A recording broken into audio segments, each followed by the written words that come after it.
Sudah sekitar 10 tahun terakhir, lifting alias produksi minyak siap jual Indonesia terus merosot. Lifting minyak dan gas Indonesia pada semester 1 2021 masih belum mencapai target ya. Produksi terangkut atau lifting minyak dan gas RI pada semester 1 2023 masih jauh dari targetnya. Kami juga sebagai praktisi migas juga ikut prihatin karena produksi migas kita turun terus.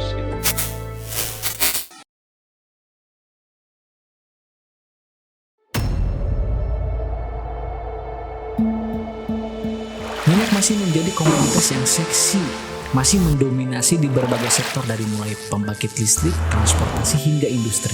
Minyak itu punya peran penting dalam pertumbuhan ekonomi.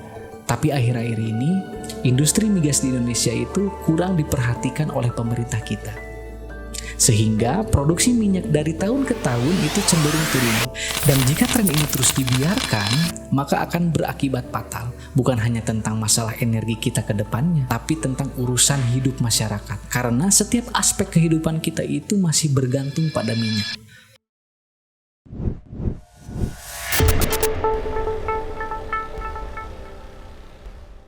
Halo ladies and gentlemen, saya Ipan Hidayatullah, Panglima Tempur dari Satgas Gajahwiru. Dalam beberapa menit ke depan akan menjelaskan tentang kenapa produksi minyak di Indonesia itu dari tahun ke tahun terus turun dan kenapa hal ini terus dibiarkan terjadi.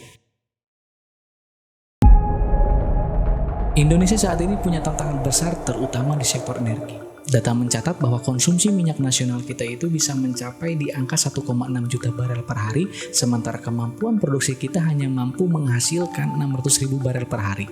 Itu artinya ada gap besar antara kebutuhan dan kemampuan produksi kita. Dengan adanya gap tersebut, Indonesia mau tidak mau harus impor minyak untuk menutupi kebutuhan domestiknya.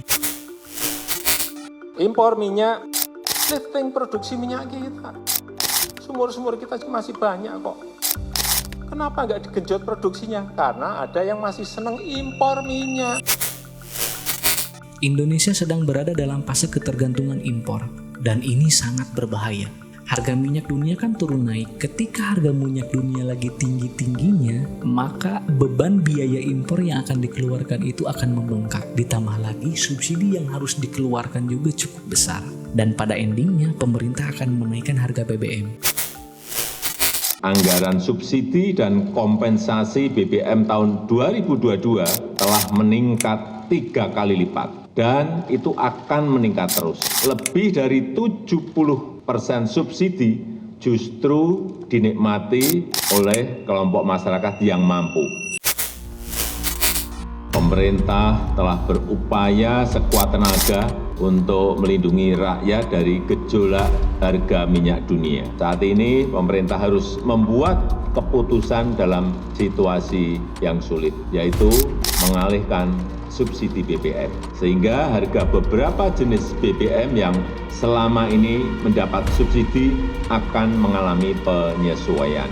Dan sebagian subsidi BBM akan dialihkan untuk bantuan yang lebih tepat sasaran.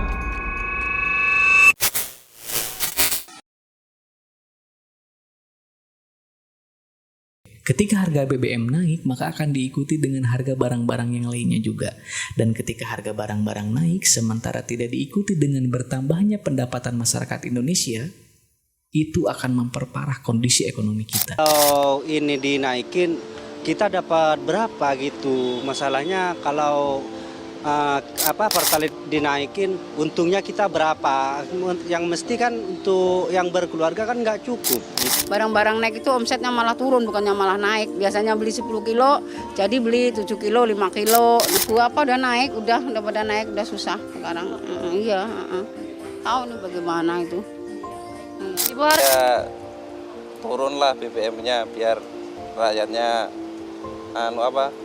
ringan. Itulah kenapa penurunan produksi minyak di Indonesia ini bukan hanya sekedar isu energi, tapi melibatkan pertumbuhan ekonomi. Penurunan produksi minyak di Indonesia ini disebabkan oleh kilang-kilang minyak yang sudah berumur dan sudah tua. Bayangkan saja, kilang-kilang minyak yang sudah beroperasi selama puluhan tahun, terus berproduksi, terus beroperasi, ya lama-lama cadangan minyaknya akan habis juga. Kilang-kilang minyak yang sudah berumur ini sulit untuk produktif, sudah capek kayaknya, dan memerlukan teknologi yang lebih canggih untuk memaksimalkan produksinya. Lapangan kita sudah tua itu benar, umur mungkin lebih dari 30-40 tahun ya. Jadi kalau karakteristik lapangan tua, biasanya produksinya itu akan turun. Selain itu juga, minimnya eksplorasi atau penemuan cadangan minyak baru itu menjadi salah satu penyebab penting dalam penurunan produksi minyak di Indonesia. Selama ini kan kita hanya mengandalkan kilang-kilang minyak yang sudah ada, sudah berumur juga, yang pastinya produksi kita gak akan pernah maksimal. Informasi yang saya terima sejak tahun 70-an tidak pernah melakukan eksplorasi dalam jumlah yang besar. Sampai saat ini, yang ada eksplorasi yang kecil-kecil.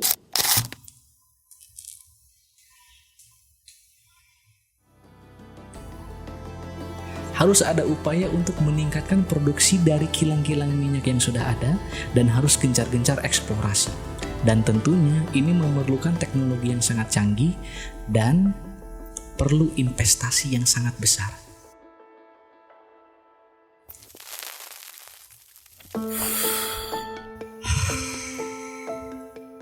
Investasi adalah kunci untuk mendorong produktivitas minyak yang ada di Indonesia.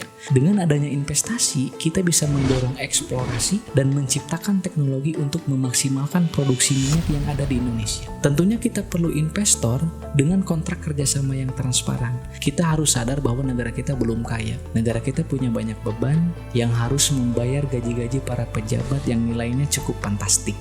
Belum lagi ditambah cadangan minyak bumi yang ada di Indonesia ini berada di perairan laut dalam, sehingga untuk tahap eksplorasi sampai ke tahap produksi itu memerlukan waktu yang lama dan belum tentu berhasil juga. Itulah kenapa orang-orang pada malas untuk investasi di sektor energi ini. Investasinya hanya kisaran 7-8% eksplorasinya terhadap total investasi hulu migas. Kenapa sedemikian kecil? Karena resikonya besar tadi. Belum lagi harus melewati regulasi-regulasi yang sangat panjang.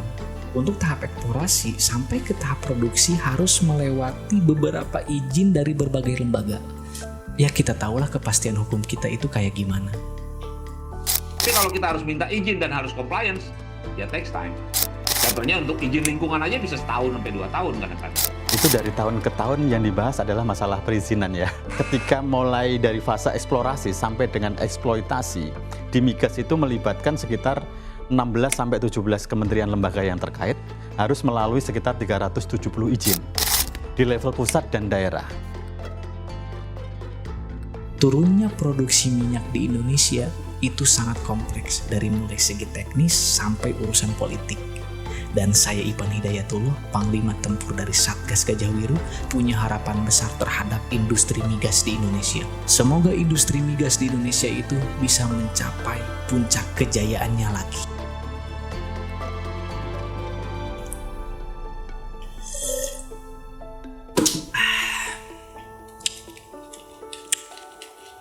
Ngerokok dulu lah. Udah di syuting dari tadi sampai jam 12 malam.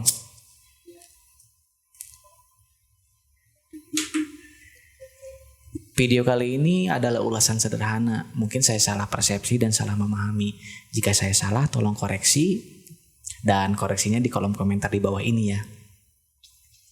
Terima kasih yang udah nonton sampai di akhir video ini. Saya banyak-banyak apresiasi dan banyak-banyak terima kasih. Saya Ipan Hidayatullah.